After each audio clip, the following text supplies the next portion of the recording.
The most holy man that ever lived on the face of the earth. మానవ జాతిలో అతి పరిశుద్ధంగా జీవించిన వ్యక్తి ఒకే ఒక వ్యక్తి, వారు మన యేసు ప్రభు వారు. అయితే the worst judgment ever made in the pages of history. He is innocent, crucify him. అన్యాయపు తీర్పు 6 సార్లు తనను ట్రయల్లో ఉంచి 3 సార్లు సన్హెడ్రిన్ కౌన్సిల్లో, 3 సార్లు గవర్నర్ అండ్ పిలాతు దగ్గర తనను అవమానపరిచి చివరికి అన్యాయపు తీర్పిచ్చారు. అటువంటి యేసు ప్రభు వారు ఓపికతో మన యందలి ప్రేమతో శిల్వ యాగమును ముగించి 6వ వాక్యంగా చిట్ట చివరి మాట, తన ప్రాణాన్ని అర్పించే ముందు తాను చెప్పిన మాట సమాప్తమైనది. అందరికీ వచ్చే ప్రశ్న, ఏంటి సమాప్తమైనది? అసలు ఏది ప్రారంభమైనదని యేసు ప్రభు వారు సమాప్తమైనది అన్నారు. అసలు ఏంటి ప్రారంభం ఏంటి? దానికి ఒక ముగింపు అని యేసు ప్రభు ప్రకటించడం ఎక్కడ ప్రారంభమైందో చూస్తే, భూమికి పునాది వేయక మునిపే మన రక్షణ ప్రణాళిక. ఆదికాండం 3వ అధ్యాయం 15వ వచనంలో ఉన్న ఆ ప్రవచనం మనందరికి చిరపరిచయం. అది we all know that messianic promise. Yesu ప్రభు వారు భూమి మీదకి వచ్చి మన రక్షణ కొరకు తన ప్రాణాన్ని అర్పించే అపవాదిని తలను చితకగొట్టి మరణంపై విజయం సంపాదించి సమాప్తమైనది అనే మాటలో ఆది కాండంలో ఉన్న ఆ ప్రవచనం నుంచి రెవల్యూషన్ వరకు ఉన్న అన్ని ప్రవచనాలకు నెరవేర్పు. ఆది కాండం 1వ అధ్యాయం 31వ వచనం, 2వ అధ్యాయం 1వ వచనం. దేవుడు తాను చేసినది యావత్తును చూచినప్పుడు అది చాలా మంచిదిగా ఉండెను. అస్తమయమును ఉదయమును కలగగా 6వ దినమాయను. ఆకాశమును భూమియు వాటిలోనున్న సమస్త సమూహమును సంపూర్తి చేయబడెను. 6వ పలుకుగా తాను 6వ దినము చేసిన సృష్టి యావత్తును ముగించుకొని మానవుని కూడా సృజించి అదే 6వ సంఖ్యను తన మాటలలో 6వ వాక్కుగా సమాప్తమైనది అని ప్రారంభించిన యేసు ప్రభు నిజంగా పరిశుద్ధ గ్రంథం ఎంత పర్ఫెక్ట్ గా, ఎంత చక్కగా, ఎక్కడ కూడా ప్యాటర్న్ మారకుండా దేవుడు జరిగిస్తూ వచ్చాడు. ఏంటేంటి మన సమాప్తమైనవి ఏవి అని కొన్ని చూస్తే, మొట్టమొదటిగా విమోచన కార్యం. గలతీలకు రాసిన పత్రిక 3వ అధ్యాయం 13, 14 వచనాల్లో ఆత్మను గూర్చిన వాగ్దానం విశ్వాసము వలన మనకు లభించినట్లు అబ్రహాము పొందిన ఆశీర్వచనము క్రీస్తు యేసు ద్వారా అన్యజనులకు కలుగుటకై క్రీస్తు మన కోసము శాపమై మనలను ధర్మశాస్త్రం యొక్క శాపము నుండి విమోచించెను. ఇందును గూర్చి మ్రాను మీద వ్రేలాడిన ప్రతివాడును శాపగ్రస్తుడు అని వ్రాయబడి ఉన్నది. మనం ఒకవేళ అనుకోవచ్చు, నా మీద ఏం శాపం ఉంటుంది, నేను బాగానే బ్రతుకుతున్నాను కదా, మొట్టమొదట అసలు నా మీద శాపం ఏంటి, దాని నుండి యేసు ప్రభు వారు విముక్తి చేయడం ఏంటి? అసలు శాపము అంటే పాపమును రిపీటెడ్ గా చేస్తే అది శాపంగా మారుతుంది. The sins that we commit repeatedly will turn into iniquity, curse. మీరు ద్వితీయోపదేశకాండం 28వ అధ్యాయం అంతయు బ్లెస్సింగ్స్ అండ్ కర్సెస్. మొదటి 14 వచనములు బ్లెస్సింగ్స్ అయితే 28 నుండి 65 వరకు అనుకుంటా అన్ని శాపములు. మీరు ఇంటికి వెళ్ళిన తర్వాత చదివితే తప్పకుండా మీరు, నేను అందులో అనేక కార్యములు చేశాం. ఆ శాపములన్నీ వ్రాత పూర్వకముగా ఉన్నాయి. దాన్ని కొట్టివేయనీకే ప్రభు కొలసీయులకు రాసిన పత్రిక 2వ అధ్యాయం 15, 16 వచనాలలో ఆయనతో కూడా మమ్మును జీవింపజేసెను. ఆయన ప్రధానులను అధికారులను నిరాయుధులనుగా చేసి శిలువ చేత జయోత్సవంతో వారిని పట్టి తెచ్చి బహాటముగా వేడుకకు కనుపరచను. కాబట్టి అన్నపానముల విషయంలోనైనాను, పండుగ, అమావాస్య, విశ్రాంతి దినము అను వాటి విషయంలోనైనాను మీకు తీర్పు తీర్చటకు ఎవ్వనికిని అవకాశం ఇయ్యకుడి. వాటిని సిలువకు మేకులు కొట్టి he sealed that no curse shall be experienced by us. అది సమాప్తమైనది అన్నది. తర్వాత ఆయన ఏదైతే సమాప్తమైనదో, ఆరంభమైన దానిని సమాప్తం చేశాడు. సమాప్తమైన తర్వాత పునరారంభం ఇచ్చాడు. He laid the foundation for the new testament. ఒక నవ నిబంధన మనకివ్వనికి తాను ప్రవచనాలన్నింటినీ నెరవేర్చాడు. కొన్ని రెఫరెన్సెస్ త్వరగా చూద్దాము ఏది నెరవేర్చాడని. He accomplished on cross the following things. Yohanu సువార్త 17వ అధ్యాయం 4వ వచనం. చేయుటకు నీవు నాకిచ్చిన పని నేను సంపూర్ణంగా నెరవేర్చి భూమి మీద నిన్ను మహిమపరిచితిని.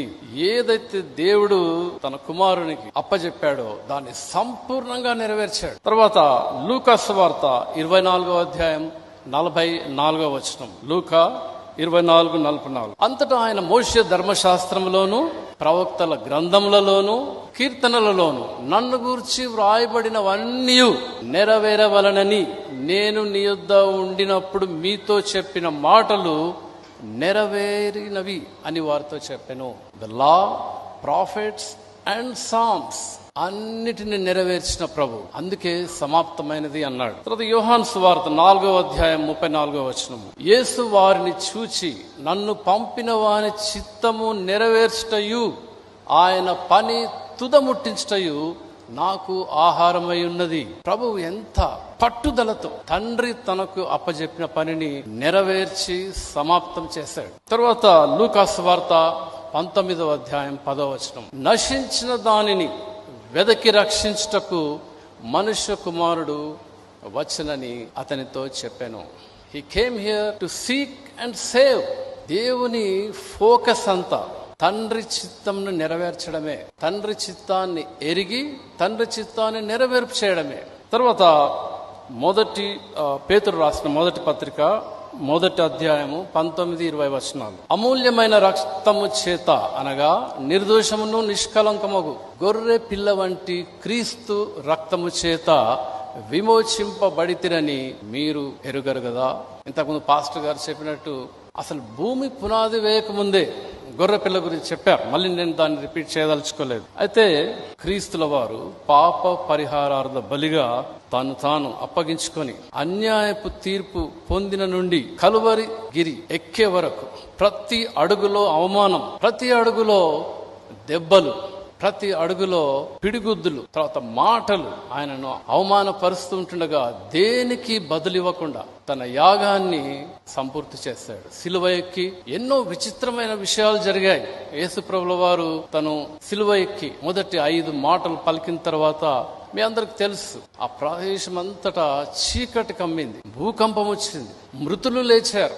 ఇంకొక విచిత్రమైన సంఘటన జరిగింది. యెరూషలేములో ఉన్న ఆ మందిరంలో ఆ తెర పైనుండి కిందికి చినిగింది. అదేదో తుఫాన్ గాలి వచ్చో లేకపోతే ఏదో తగిలే చినగలేదు. మీకు తెలుసా, ఈ తెర దాని థిక్నెస్ 10 సెంటీమీటర్స్ మందం ఉన్న ఆ తెర.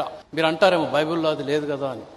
జోసెఫస్ అని చాలా ప్రాముఖ్యమైన యూదా హిస్టోరియన్ తను రాశాడు. ఆయన చాలా రీసెర్చ్ చేసి సొలొమోను గారు కట్టిన మందిరంలో ఉన్న తెర ఏ మానవుడు కూడా దాన్ని అలా పైనుండి కింది first of all చించలేడు.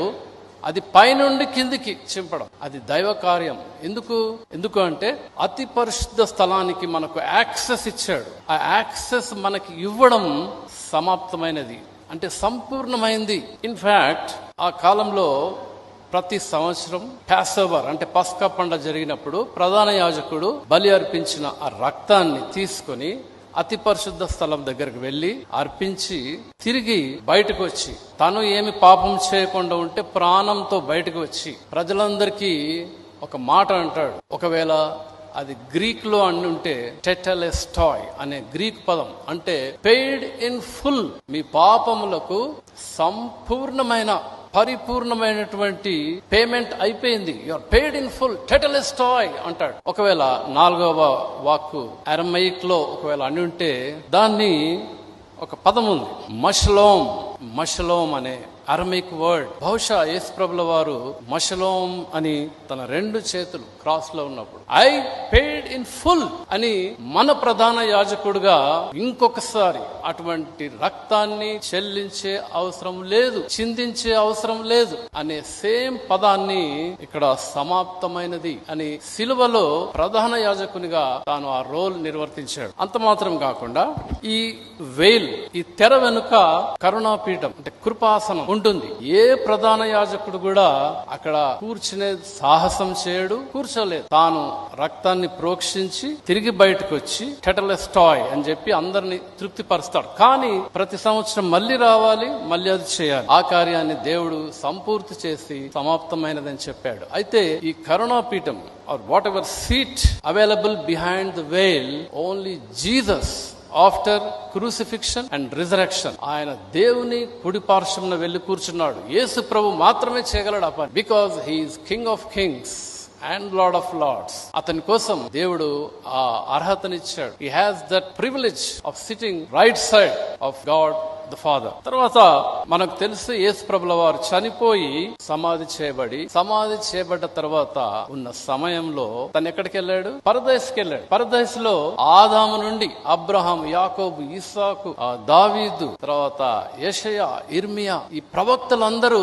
They are waiting there. వాళ్ళందరూ ఎక్కడ ఉన్నారు? పరదేశిలో ఉన్నారు. The moment Lord Jesus said tetelestai, నేను అనుకుంటాను వారందరూ ఎగిరి గంతేసి ఉంటారు. Now we will be released from here. అదే విధంగా జరిగింది కదా. యేసు ప్రభు went there and redeemed there. The redemption of all the saints of Old Testament took place after the crucifixion. అందుకే ప్రభు వారు టెటలెస్టాయ్ సమాప్త్ అని తాను శిలువ పైన ప్రకటించాడు. He left nothing unfinished. యేసు ప్రభు వారు ఒక కార్యం చేస్తే సంపూర్ణంగా చేసేవాడు. మన విశ్వాసాన్ని కూడా he will start and he will fulfill it. తర్వాత ఆయన అసలు చాలా విచిత్ర విషయం. నేను ఇది మెడిటేట్ చేస్తుంటే నాకు ఒకటి అర్థమైంది ఏంటంటే, యేసు ప్రభుల వారు ఏ పాపము చేయలేదు. తాను సవాలు చేశాడు, నాలో పాపం ఏమైనా ఉన్నదా అని. కానీ పాపము వలన వచ్చి జీతము మరణం. మరి యేసు ప్రభు పాపం చేయలే కదా. The sin was upon him, not in him. ఆయన పై ఆ పాపము మోపబడింది. ఆయనలో పాపము లేని ఏకైక దైవం యేసుప్రభు వారు. కానీ ఒకవేళ యేసుప్రభు అలాగే శిలువ మీద తన్ను తాను తన ప్రాణాన్ని అర్పించకుంటే ఈ రోజు మట్టుకు కూడా తను he would have been alive because he did not sin. పాపం చేయకపోతే ఆయన మరణించాడు కదా.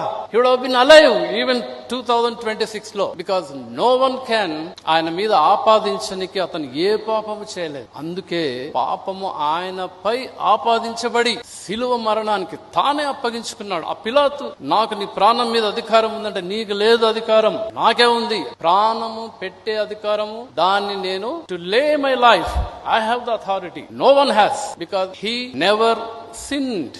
ఆయన ఏ పాపం చేయలేదు. కాబట్టి నీ కొరకు నా కొరకు తాను స్వతహాగా, అంటే మన రక్షణ కొరకే తన ప్రాణాన్ని అర్పించాడు. ఇది చాలా స్పష్టంగా ఒక ప్రణాళిక, ఒక పద్ధతి ప్రకారం తండ్రి, కుమార, పరిశుద్ధాత్మలు నిర్ణయించి ఆ డిజోబీడియన్స్ వల్ల వచ్చిన పాపం ఆదాము నుండి రెండవ ఆదాము వరకు ఆ పాపాన్ని తొలగించాలి. అంటే ఒక పాపము లేని వ్యక్తి తన రక్తాన్ని చిందిస్తే తప్ప మాకు పాప విమోచన లేదు. ఈ సత్యాన్ని మనము 6వ మాట యేసుప్రభుల వారు సమాప్తమైనది అని చెప్పినందుకు వీ కెన్ ఎక్స్పీరియన్స్ ఇట్. 2వ కొరింథీ, చివరిగా 2వ కొరింథీ 5వ అధ్యాయం 21వ వచనం. ఎందుకనగా మనం ఆయన యందు దేవుని నీతి అగునట్లు పాపం ఎరగని ఆయనను మన కోసము పాపముగా చేసెను. తను పాపముగా చేసినందుకు తాను తన ప్రాణాన్ని మన కొరకు ఇచ్చేసి మనకు రక్షణను ఉచితంగా ఇచ్చాడు. రేపటి రోజు బ్యాప్టిజమ్స్ డేగా నిర్వర్తిస్తుంటా. ఇది గొప్ప మిషన్ ఆఫ్ దిస్ చర్చ్. యేసు ప్రభు ఇంత గొప్ప త్యాగాన్ని చేసిన ఈ సత్యాన్ని అనేక సార్లు విన్నాం.